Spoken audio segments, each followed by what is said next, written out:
Hello, friends. James Stevenson back with another episode of Dunkin on Munkin, Who's Hating Hard on Tesla Today joint. I am joined by my co-host Loki, who is fully tucked underneath his blankie after consuming breakfast already this morning. I'll share my desktop and jump right to the content. Well, I guess I should run the Who's Hating Hard on Tesla Today sizzle before showing you this tweet on my desktop from Motorhead Brad Munkin, the fraud posing behind the fake name Brad Munkin. LOL, which I guess is laughing out loud out loud. Hashtag Tesla has no risk of bankruptcy. Cybertruck isn't profitable. Next gen not out at scale till 2027 at the earliest. Next gen at 25K can't cover losses from 3 and Y. Both Rivian and Lucid have sugar daddies, not Tesla. Despite 12 years, Tesla still has second to worst quality. Brad may not know something, which is important to know about the J.D. Power initial quality study. Years ago, I shared the mock MAHK videos from Zebra Corner channel on YouTube, where they made fun of all the Ford commercials. Or were they GM commercials? They were Chevy. They were Chevy commercials. Uh, Not a Chevy. Where they would tout how many J.D. Power awards they had for initial quality. And Mock would say, what, so initially it seems like quality, but then they turn into, yeah. Go watch those videos if you haven't seen them before. Maybe I'll remember to leave a link in the description to Zebra Corner. You can find it really easily, though. Initial quality dings you if buyers of your car can't immediately figure out how to do everything in the car. So who does this penalize? It penalizes innovators. If you make anything about the driving experience different than people are used to, and the best example is if you want your settings and controls to be on a touch screen, people who aren't used to that aren't going to be able to figure out right away how to do stuff. If they didn't watch the videos, the tutorials that tell you how to do all the Tesla settings from the media control unit, the screen right in front of them, if they don't know how to do stuff, that counts as a ding against initial quality, which explains how Tesla is down here at the bottom of the list at 257. And Dodge and Ram are at the top. Why are they at the top? Because everything you want to do in a Dodge or a Ram is the same way it's been done for 50 years, right? So is there a button for it? Yes, a single function, single purpose, black plastic cheap click button does all the stuff for you, right? There's no screen to have to learn. There's no learning curve at all. When you buy a Dodge or a Ram vehicle, it's a regular turn signal, it's a regular gear shift, it's a regular windshield wiper function. Everything works exactly the way it worked decades and decades ago. So nobody learns anything when they buy one of these vehicles. So they score high on initial quality. All right. So I replied, 21 months ago, you were shorting Tesla, but not Rivian or Lucid. Remember, he says here, both Rivian and Lucid have sugar daddies, not Tesla. So he's pointing out how much better shape Rivian and Lucid are in. 21 months ago, you were shorting Tesla, but not Rivian or Lucid because, you explained, you thought Tesla was going bankrupt and the others weren't. See screenshot. Let's go straight to the screenshot and show you this. When Lehman Brothers went bankrupt in 2008, the collateral damage was the global financial system. Lehman's liabilities at the time were only 690 billion.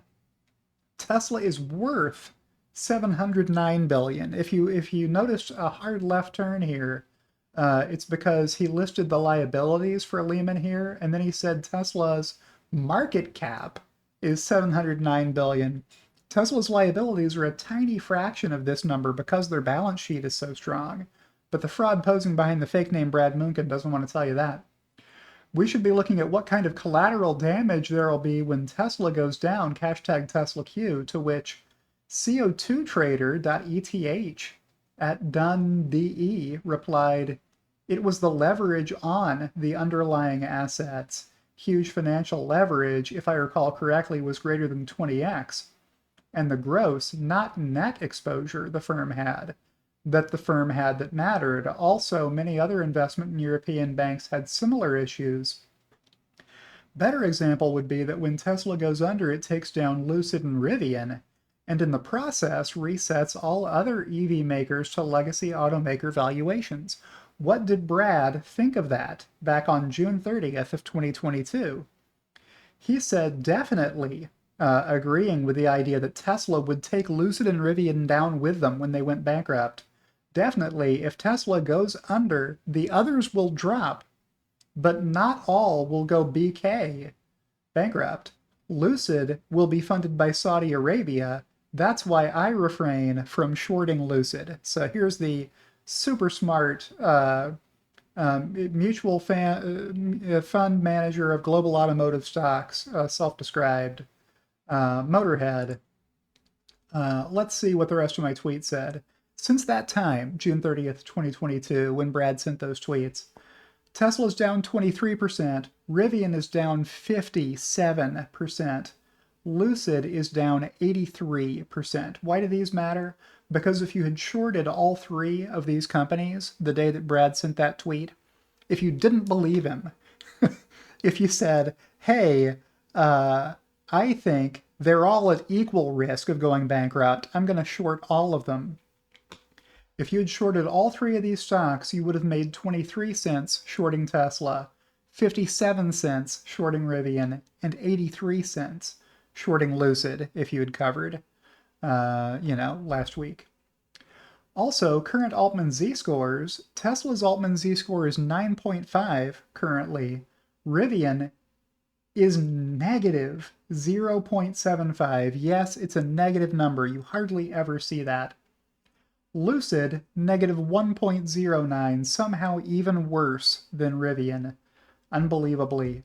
I told him you are the worst investor I ever heard of, and then I paid off my asterisk that I put on Altman Z-scores per Guru Focus, which is where I grabbed those numbers real quick. You can Google Altman Z-score for any company, and Guru Focus will be the first one that pops up with the info you want. Altman Z-scores below 1.8, positive, below positive 1.8 are considered a high risk of near-term financial distress, while scores above 3 are considered safe from near-term bankruptcy risk. Where's Tesla? Tesla's at 9.5, more than 3 times higher than the frontier beyond which corporations are considered to be safe investments. And then the other charts here are just the Tesla chart showing Tesla is not at the lows that they were at in January 2023, while Lucid has done almost nothing but fall in value over the past year and a half. And similarly for Rivian, they've done almost nothing but fall. So what did Brad say in this screenshot? He said Tesla might drag these other two down with it if it goes bankrupt. What happened? Nearly the opposite, right? It would be way more believable at this point to say Tesla has been dragged down by the underperformance of Rivian and Lucid, casting doubt onto the BEV sector, right? So what do we have here? Oh, Andrew Charlton replied, does this guy actually even invest? Has he ever shown a real position? I feel like a lot of these people on X don't do anything with real money. It's all nonsense posting about positions that aren't real. And true enough, a lot of that does happen with PolitiReality or Facts Chaser. I confuse them both and can't remember which one's which. But this account did post that he lost $1 million shorting Tesla in 2020 and $3,000 shorting Tesla in 2023. Right at that low point, the 2-year low for Tesla was early January of 2023 when the Brad Munchen account tweeted, I'm filling my boots with puts and then later revealed that his boots only held $3,000. I guess maybe that's all the money he had left that he could short Tesla with when he said, I'm filling my boots with puts. And then there was a question here from Cooksterman. How about comparing Altman Z-score on all major auto brands for all to see? Are any other than Tesla even close, let alone sustainable? Well, Alexandra Mertz does put out a table every quarter that does show the Altman Z-scores for all the automakers. Most of them are below 3 most of the time, but I wanted to note Altman Z-score shouldn't be applied to banks because they are primarily in the business of loaning money, so it makes more sense for them to carry a lot of liabilities in their balance sheet than it would for an average company. The financing divisions of many automakers function like banks, so that artificially lowers their overall Altman Z-score relative to the number they would merit if they had no financing division. But to answer your question, no, few if any automakers would have an Altman Z-score close to Tesla's, even if you threw out their financing divisions. But I also don't want to leave you with the impression that financing divisions make these companies risk-free. Far from it. Most automakers have gone bankrupt already. Elon is fond of saying that every U.S. automaker has gone bankrupt, with the exceptions of Ford and Tesla. Some, like GM, have reemerged from bankruptcy after wiping out equity holders, and there will be more bankruptcies in the future, all things being equal. You can rest assured there will be bankruptcies, but not the one Motorhead Brad Munchen expects first. He expects that Tesla has a risk of bankruptcy. The Altman Z-score tells a very different story, as do all the balance sheet ratios, if you're being honest, right, Loki? As I check back in with Loki, who has not stirred from his nap time.